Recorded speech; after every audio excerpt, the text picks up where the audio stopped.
अस्सलाम वालेकुम दोस्तों, उम्मीद करता हूँ आप सब खैर खैरियत से होंगे, फिट फाट होंगे, बम्बाट होंगे। चलते हैं अपने छोटे से पोल्ट्री फार्म के सेटअप के अंदर।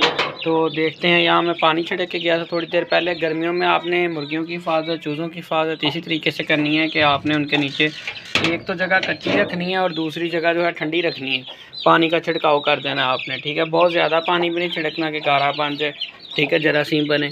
और माशाल्लाह से मुर्गी ने एक ने अंडा दिया हुआ है, दूसरी भी मुर्गी अंडा देने के लिए रेडी है। तो ये मेरे पास कुछ सील चिक्स हैं।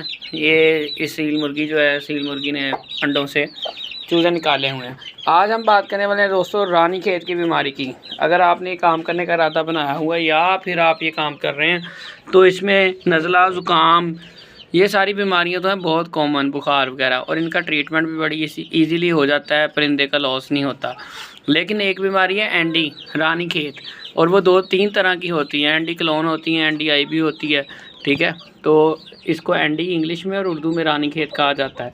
तो ये बीमारी बहुत ख़तरनाक है। ये एक तो वायरल है, एक परिंदे से दूसरे परिंदे को लगती है, और दूसरा इसका ये मसला है कि ये जो है ना, ये बीमारी जानवर का नुकसान कर जाती है मुकम्मल तौर पे।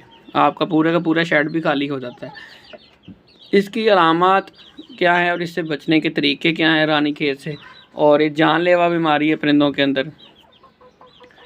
तो सबसे पहला तो इसका बेहतरीन हाल दोस्तों रानी खेत से बचने का ये है कि आप इनकी वैक्सीनेशन करके रखें एंडी की। हर 2 महीने बाद लाजमी रिपीट करवाएं। बेशक जानवर परिंदा जो आपका बड़ा है, जानवर बड़ा है या छोटा है, आपने उसकी वैक्सीनेशन लाजमी करनी है। अगर वैक्सीनेशन करने के बावजूद भी बीमारी अटैक करती है तो फिर उसका हल क्या है, उसके बारे में भी बात कर लेते हैं। अव्वल तो जब आप वैक्सीनेशन करेंगे तो उम्मीद है कि आपकी फार्म पर बीमारी नहीं आएगी। सफाई का ख़ास ख्याल रखें, साफ़ पानी दें, विटामिन्स का इस्तेमाल करें, क्योंकि जितना विटामिन खिलाते हैं इनको, डाइट अच्छी रखते हैं, उतनी इनकी इम्यूनिटी अच्छी होती है, और बीमारी जब अटैक करती है तो कोई नुकसान इतना ज़्यादा नहीं होता, जो है परिंदा आपका रिकवर कर जाता है। तो आपने इन बातों का ख्याल रखना है, वैक्सीनेशन का ख्याल रखना है। नंबर 3, रानी खेत की बीमारी की अलामत क्या हैं, आपको कैसे पता चलेगा कि रानी खेत की बीमारी आ गई है।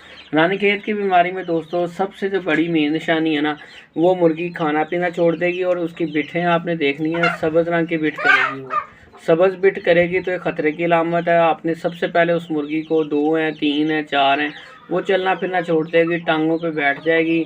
बाज़ अलामत में उसकी जो गर्दन है वो टेढ़ी भी हो जाती है, लेकिन बाज़ अलामत में गर्दन टेढ़ी नहीं होती, सिर्फ मुर्गी खाना पीना छोड़ जाती है, टांगों से बैठ जाती है, और जब उसके मौत हो जाती है तो उसकी गर्दन बाद में टेढ़ी होती है, पहले नहीं पता चलता। तो आपने सबसे जो मेन निशानी है वो यही है कि टांगों से बैठ जाना, खाना पीना छोड़ देना। अगर खुराक खाएगी भी तो वो पोटे से आगे नहीं जाएगी, हाजमा ख़त्म हो जाएगा, उसका बंद हो जाएगा, और हाजमा बंद होने की वजह से मुर्गी का 1 से 2 दिन के अंदर वो उस मुर्गी की तो डेथ होगी, लेकिन साथ बाकी जितनी भी मुर्गियाँ हैं उनमें भी वो वायरल इन्फेक्शन फैलेगा। इसका हाल ये है कि जो मुर्गी आपकी इन्फेक्टेड है, सब्ज़ बिठे हैं, फ़ौरन से आपने इसका ट्रीटमेंट शुरू कर देना है। आपने उस मुर्गी को अलग कर लेना है ताकि बाकी मुर्गियों को जो है बीमारी ना लगे।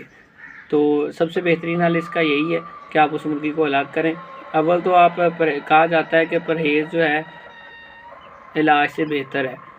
तो परहेज़ यही है, सफाई का ख्याल, अच्छी खुराक, विटामिन सारे पूरे हों, मिनरल्स पूरे हों। वो कमर्शियल फीड ही है, कमर्शियल फीड का लेकिन गर्मियों में मसला बनता है कि कमर्शियल फीड जो है गर्मियों में वो खाना बंद कर जाती हैं मुर्गियाँ, क्योंकि वो गर्म बहुत ज़्यादा होती हैं। तो गर्म बहुत ज़्यादा होने की वजह से मुर्गी के अंदर हीट बन जाती है, जिसकी वजह से वो नहीं खाती। तो उसके लिए आपने दाना भिगो के, गंदम का दाना भिगो के देना है इनको। कम से कम 8 से 10 घंटे गंदम का दाना भिगो के दें, और साथ सब्ज़ चारे का इस्तेमाल करवाएं। इनको पट्ठे जैसे होते हैं वो खिला दें आप, ग्रीन लीव्स वगैरह, सब्ज़ पत्ते, वो इनको खिलाएं, वो भी ठंडे होते हैं। और उसके बाद आप इनको पानी के अंदर नमक या फिर गुड़ वाला पानी, नमक वाला पानी, नींबू वाला पानी, इनमें से बार बार ये चेंज कर कर के 1-2 दिन के गैप से इनको पिलाएं, ताकि इनका जो इम्यून सिस्टम, नमकियात की कमी पूरी होती रहे और कोई बीमारी अटैक ना करे। बीमारी की जो शिद्दत है वो बढ़ जाती है जब इम्यून सिस्टम कमज़ोर होता है, आपकी खुराक कमज़ोर होती है, मुर्गी की सेहत डाउन पहले ही होती है, फिर वो रिकवर नहीं कर पाती।